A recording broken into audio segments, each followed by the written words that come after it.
नमस्कार प्रेक्षकांनो, घटना आहे नंदुरबार जिल्ह्यातल्या अक्कलकुवा तालुक्यातील डोंगराच्या कुशीमध्ये वसलेल्या मंडारा नावाच्या एका छोट्याशा आदिवासी गावातील ईश्वर वसावे नावाचा शेतकरी आपली पत्नी रंजूबाई सोबत शांत आणि समाधानी असं आयुष्य जगत होता। दोघंही दिवसभर रानामध्ये राबत आणि संध्याकाळी घरामध्ये नातवंडांभोवती गोळा होऊन आयुष्याची खरी गोडी अनुभवत होते। त्यांचा मुलगा सुखलाल हा खूप कष्टाळू आणि सोज्वळ स्वभावाचा होता। तो गावातीलच रामजीच्या हॉटेलमध्ये काम करत असे आणि मिळालेलं सगळं काही वेतन तो आईवडिलांच्या हातावरती ठेवत असे।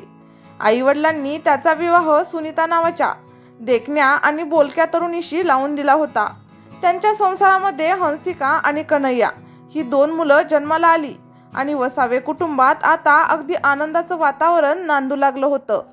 पण या गोड वाटणाऱ्या संसारावरती आता हळूहळू काळजीची सावली पडू लागली होती। सुनीता ही सौंदर्यवती होती आणि सुखलालच्या रोजच्या कामाच्या धकाधकीतून तिच्यावरती आता दुर्लक्ष होऊ लागलं होतं।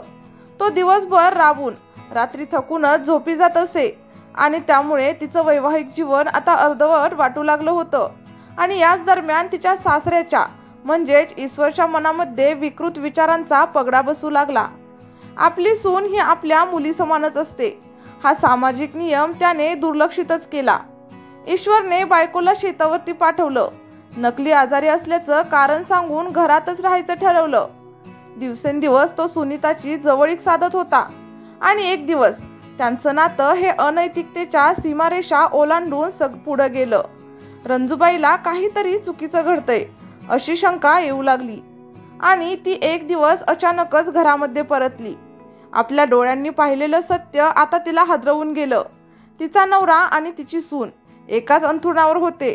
रंजूबाई गप्प बसली नाही, तिने ईश्वरला विचारलं, ही सून आहे आपल्या मुली समान, तुम्हाला हे शोभतं का?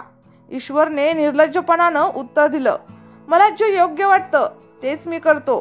रंजूबाईने त्यांच्या या वर्तनामुळे संपूर्ण कुटुंबावरती काय परिणाम होईल हे देखील समजावून सांगितलं। पण ना ईश्वर ना सुनीता काहीच बदलले। काळ पुढे सरकत गेला पण घरातलं हे गुपित अखेर सुखलालपर्यंत पोहोचलं। त्याने रागाच्या भरात वडिलांना आणि बायकोला जाब विचारला पण आईने त्याला गप्प राहायला सांगितलं। तरी देखील आता त्याच्या मनामध्ये धगधग सुरूच होती। रंजूबाई दोघांना वारंवार समजावत होती पण उलट ईश्वर तिला मारहाण करू लागला आणि अखेर तिला घराबाहेर देखील काढलं। रंजूबाई आपल्या मुलीच्या घरी वडफळीला राहायला गेली पण तिचं मन सतत मंडाराच्या घराभोवतीच फिरत राहिलं। सुखलालने गावाबाहेर एका शेतामध्ये कुडाचं घर बांधून तिथे राहायला सुरुवात केली। दिवसभर हॉटेलमध्ये राबायचं आणि रात्री शेतात परतायचं हेच त्याचं आता नवं जग होतं। 24 मार्च 2025 रंजूबाईच्या जावयाला प्रवीणला अचानक फोन आला, सासऱ्याचा म्हणजेच ईश्वरचा। सुखलाल मरण पावला हे ऐकताच रंजूबाई धावत पळत आल्या। आपल्या मुलीसह मंडारा गावाकडे आली तेव्हा गावात अंत्यविधीसाठी लोक जमले होते। रंजूबाई धावतच आपल्या मुलाच्या मृतदेहापर्यंत गेली। ती गोष्ट तिला खटकली।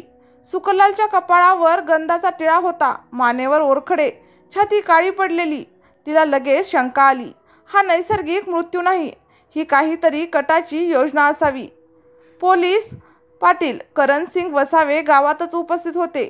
रंजूबाई आणि तिच्या जावयांना त्यांनी आपली शंका सांगितली आणि शवविच्छेदनाची मागणी केली। पोलिसांनी तत्काळच शवविच्छेदनासाठी प्रकरण पुढे पाठवलं। 26 मार्च 2025 ला शवविच्छेदन अहवालातून एक भयानक सत्य समोर आलं। सुखलालचा मृत्यू हा गळा दाबून झालेला होता, म्हणजेच त्याचा खून झाला होता। रंजूबाईने अखेर धाडस करत अक्कलकुवा पोलीस स्टेशनमध्ये आपल्या नवरा ईश्वर आणि सून सुनीता यांच्या विरुद्ध तक्रार दाखल केली। शेवटी एका आईने आपल्या मुलाच्या मृत्यूमागील भयानक सत्य उघड करण्यासाठी घेतलेलं धाडस, एका कुटुंबाची उद्ध्वस्त झालेली प्रतिष्ठा आणि अनैतिक वर्तनाचे गंभीर परिणाम, ही कहाणी एक इशारा आहे। प्रेम, नातं आणि जबाबदारी यांच्या मर्यादा ओलांडल्या की संपूर्ण आयुष्य उद्ध्वस्त होऊ शकतो।